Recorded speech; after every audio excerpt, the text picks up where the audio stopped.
especially with several countries attempting net zero at the same time and trying to achieve energy transition, it is going to be a major issue in terms of resource availability, etc., etc. And then when it comes to geopolitical fragmentation, we are seeing it every other day as well. And this chart on the right shows you how much the mention of geopolitical fragmentation is happening in corporate earnings releases and announcements and so on and so forth. From a bipolar to unipolar to multipolar world and different blocks emerging, etc., it is something that will be with us for some time. So these are the 4 headwinds that did not, for example, affect East Asia. Japan, East Asia, or China, when they were making their transition from lower income to higher income countries, they didn't have to face these headwinds. From 1979 to 2015, China, for example, did not have to worry so much about geopolitical fragmentation, climate challenge, and global trade. Globalization was at its peak. So we have to now chart our path to Viksit Bharat amidst these headwinds. That is why domestic growth becomes very, very important. Now we first quickly go through the state of the economy, where we are, which is covered in Chapter 1 of the Economic Survey.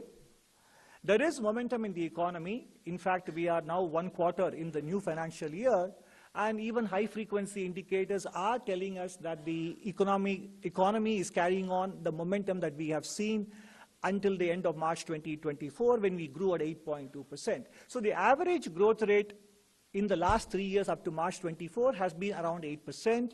And as we write in the survey, real GDP is 20% above the pre-pandemic levels. And the growth has been contributed to by a steady maintenance of the share of private consumption. Capital formation is beginning to recover as we would expect post-COVID and post-balance sheet repair. And exports are doing quite well under the circumstances as well. Of course, some of you might say this adds up to more than 100. But that is to remind you of the fact that it is not subtracting imports here. So otherwise, this is not net, it is not net exports, it's only exports, so it's a gross number.